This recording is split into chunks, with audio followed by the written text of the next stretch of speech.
You know what's coming. Your daily deep dive into everything Utah Jazz. It's time. All season long and even in the off season. It's Jazz Daily with JJ and Alex on your exclusive home of Utah Jazz basketball. 97.5, the KSL Sports Zone. Welcome back, everybody. It's another edition of JJ and Alex right here. 97.5, the KSL Sports Zone. Alex Curie, Jeremiah Jensen. Thanks for being with us on the program. Our show brought to you by G2G Bars. All natural ingredients and no preservatives make the G2G Bar the best protein bar out there. So there you go. Let's kick things off here with our own Jake Scott. Of course, pre-half and post, you can get his breakdowns usually with the coach, Tim Lacombe, and then also every day with Ben Anderson, Jake and Ben. Jake, thanks for being on the program, man. We appreciate it. You're doing extra duty here with us on a game night. Guys, it is always my pleasure. How are you both? Oh, we're good. Doing well. We're feeling pretty good. JJ just made a really good – I think he made everybody feel a little bit better out there in Jazz Nation when he talked about the path that some of the teams, even here in the West, the Rockets, the Thunder, kind of the crud that they had to go through to get to the point that they're at. And I think it does make you – now, it might make people think that you have to skip steps or maybe develop a little bit quicker than you have to. But when you see other teams that make those big turnarounds because of the drafts and the trades that they make, that gives a lot of hope to Jazz fans this time of year, because all we're talking about now is who's going to end up leaving the team before February 6th. And I think Jazz fans get a little bit wary because it's difficult to have a losing season and then to lose guys too. Yeah, of course. I mean, team building is really fascinating. It's really hard. We talked to Dennis Lindsay a lot, right? And he would genuinely tell you how hard it is to trade players. That things like the trade deadline were his least favorite part of the job, because it's really hard. But comparing to other franchises is interesting, right? Because what's the big grumble from Jazz? Some sections of Jazz fans. I don't want to say everybody's this way because they're not, but one of the big grumbles is, what's the plan, right? I joke on my show that what's her name, the Phil Dunphy's wife, Claire, where she's yelling at him while he's trying to solve some catastrophe, right? What's the plan, Phil? And it's like, what the plan is? What I love about Danny Ainge is I think his plan is to play his cards as best he can based on what opportunities come up. And, I do think it's interesting. Like, everybody wants to get focused on Houston and Oklahoma City, and I get that because it's the most, recent example in front of us. But there are so many different success stories and how to build really good teams in the NBA. I mean, Danny Ainge has done it different ways throughout his career, by himself. Big trades for vets, through the drafts, breaking down teams, adding picks, all those things. He's made good decisions and bad ones. The rap on him for a long time was, he waited too long to push his chips in the middle. He was too cautious. He kind of got backed into a corner by Paul Pierce to flip it. That was building around a veteran, and Danny said, all right, I'll build around a vet, and I'll trade all my good picks, and I'll get Ray Allen and Kevin Garnett, and we'll make a run with it with Paul Pierce. So, in Jazz history, they've done it a bunch of different ways. They had a bad season and got Darren Williams, and that bad season was on accident, remember, because they had signed Carlos Boozer and Mehmet Okur, and they were supposed to be back to being good because they got these good free agents. And Carlos Arroyo was supposed to be, the next big point guard or whatever, and it fell apart. And give Kevin O'Connor credit because he's like, okay, well, we still have these guys we just signed, and now we've got a good draft pick, which actually they had terrible lottery luck and got the 5th pick. I'll never forget the look on Kevin O'Connor's face. The distinct face on lottery night when they fell to 5th.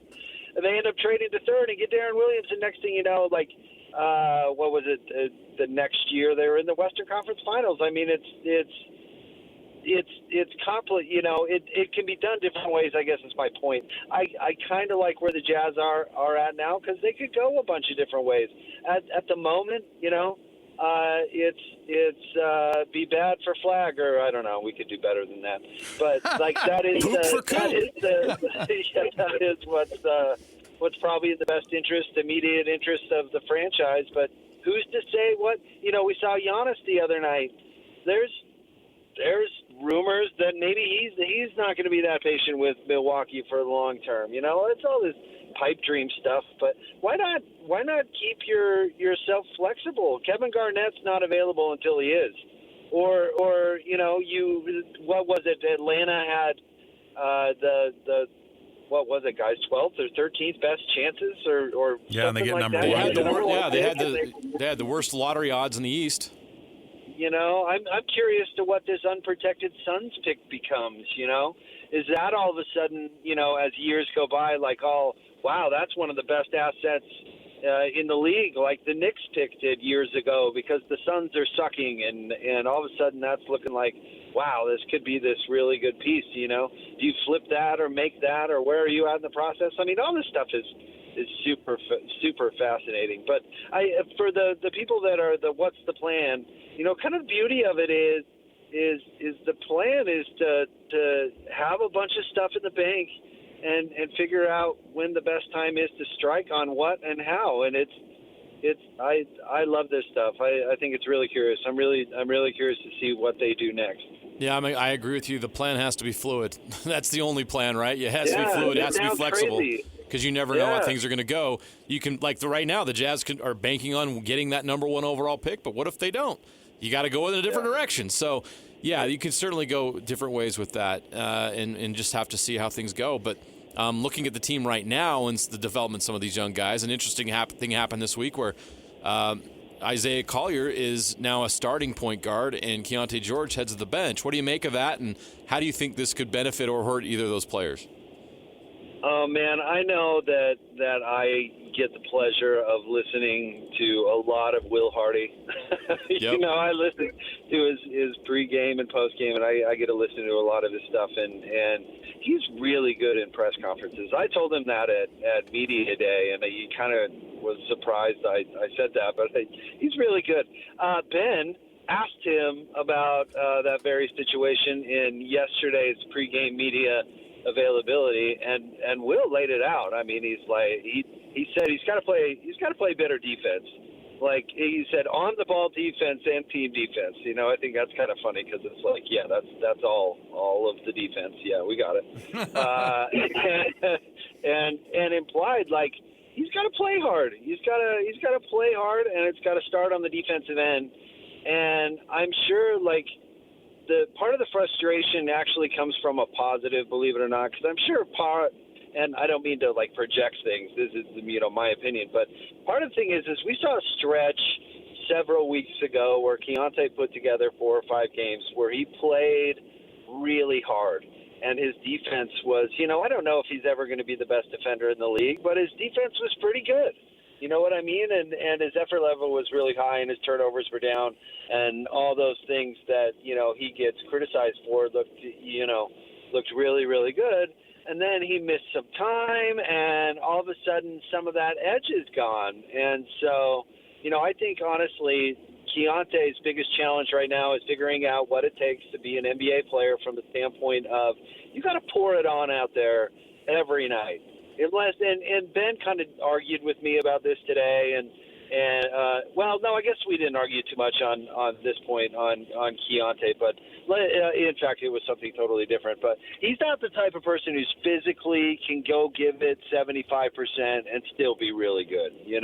I don't want to accuse players of dogging it or anything, but if you're Cade Cunningham or Anthony Edwards, you're so gifted and athletic and all those things. You could probably give it 75% and nobody's going to notice. Keontae is 6'3". He's light. He's skilled, but he's not Allen Iverson. You know what I mean? He's going to have to really get better to be a guy in the NBA, and he's going to have to really pour it on, night in and night out. And I think they're just helping him learn it, honestly, and trying to help him reach it. But like with your kids, when their behavior can be better because you've seen it And then when they go back to leaving their stuff everywhere, it's like, come on. We went 6 hours keeping stuff put away. I know we can do it. I think they know he can be really good, but right now he's got to figure out how to pour it on defensively and really give a great effort. What do you make of the news today that De'Aaron Fox has, of course, now put his hat into the ring of I don't want to play here anymore at Sacramento? We've been watching from afar and laughing about the Jimmy Butler situation for Miami and for the Suns who want him so badly. I just don't get when guys want to leave a place so bad and they're going to leave it and it's going to be awful for them. Aren't those situations like the type that if you're Danny Ainge, you kind of stay away from those dudes?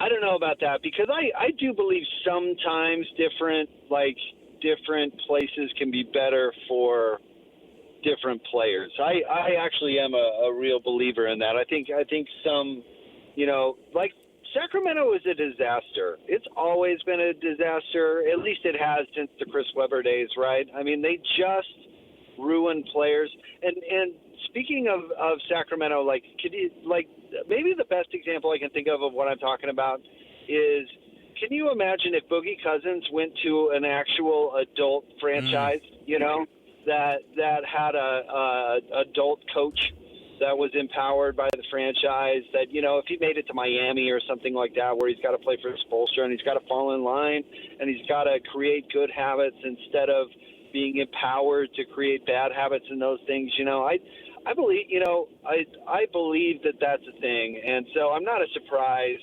I'm not so quick to blame De'Aaron Fox. You know what I mean? That franchise stinks, and the franchise has to hold up its end of the bargain at some point. They fired a coach. They fired Mike Brandon. Granted, it wasn't going well. I get it.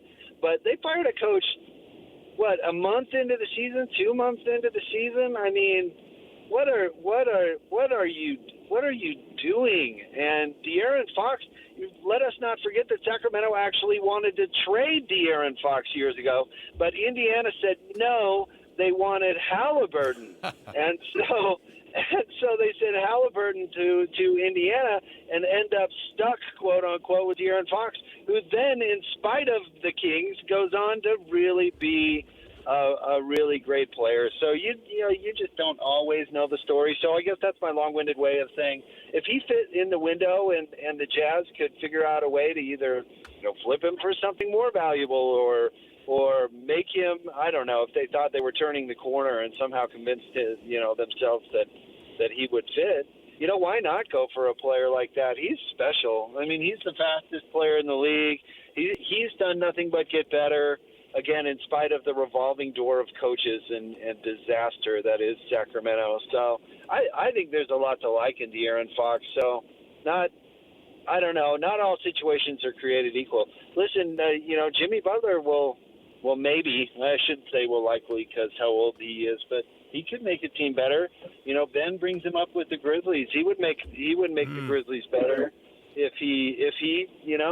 Well, at the very least, we know what he does in the playoffs. He's one of the most clutch playoff players of all time. What he does in the playoffs is amazing.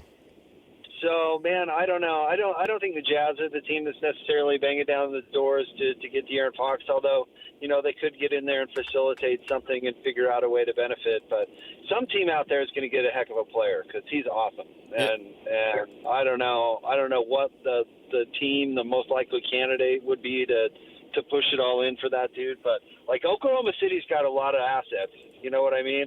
You add an all-star point guard to the Thunder, I don't know. That might be something. Yeah, that might be lightning in a bottle. You know what I mean? So De'Aaron Fox is scary good. All this is going to make for an interesting trade deadline here in the next 6-7 days. So, but the second apron is a thing, guys. It's going to be hard to move these huge salaries. So right. It's working. Teams like the Jazz that have the ability to facilitate some of that could be valuable. The Jazz could absolutely benefit. For sure. Absolutely. Yeah. All right, tonight, Jazz Warriors by the Bay. Steph Curry looks like he's going to play. Jazz are missing a lot of players. What are you looking for tonight? What excites you about this matchup tonight? Oh, well, anytime you get to see Steph, right? You know, a reminder, my reminder that Seth Greenberg decided that he wasn't tall enough for Virginia Tech, which you know, is just terrific. It puts me in a bad mood. Which is why Seth Greenberg works for ESPN. but once I get over that, man, you got to love watching the guy play. He's the best shooter of all time, and, you know, his old man was a pretty good shooter, too, and he took it to the next level. So always got a smile on his face, which I like, you know. I like how the Warriors play. I like the team thing, the passing thing that was in for a while, you know. ISO basketball is so lazy to me. I like teams that run stuff, you know. I like a player like Steph that's going to run off a bunch of picks and not just dribble the whole game. So I always look forward to watching the Warriors. Jake Scott, pre-half and post, of course, is where you're going to get his breakdown. And that game tonight is going to be a 7 p.m. pre and then an 8 p.m. tip. And then, of course, tomorrow you'll get the full breakdown from the two who know the Jazz the best in this market, Jake Scott, Ben Anderson. So there you go. Jake, thanks for hanging out, man. Love these late night starts. Oh, man. Yeah. Someone tell my 3-year-old to sleep in, huh? Well, listen. At least you know you won't have to be putting the girls to bed. So that's good. You hope not, anyway. Hey, you guys, thank you for having me on. I appreciate all you do. There you go. You're the best, Jake. Have fun tonight. It's fun to watch those games, man. With Steph still like. Steph's must-see TV still at age, 36? I was watching that Lakers-Warriors game the other day, and I was like, am I appreciating fully the fact of who's on this court right now? I got to listen to Coach K speak and talk about Team USA in 08 and 12 when he led them to 2 gold medals there, the Redeem team, you know? Yeah. And that's the kind of thing when you watch that kind of greatness, when you watch Steph and you watch LeBron and – you know, Anthony Davis is on a tear right now, and it's just bonkers to me to watch these guys and still do what they do at that level that they do it. Like, it used to be somebody – think about how far we've come.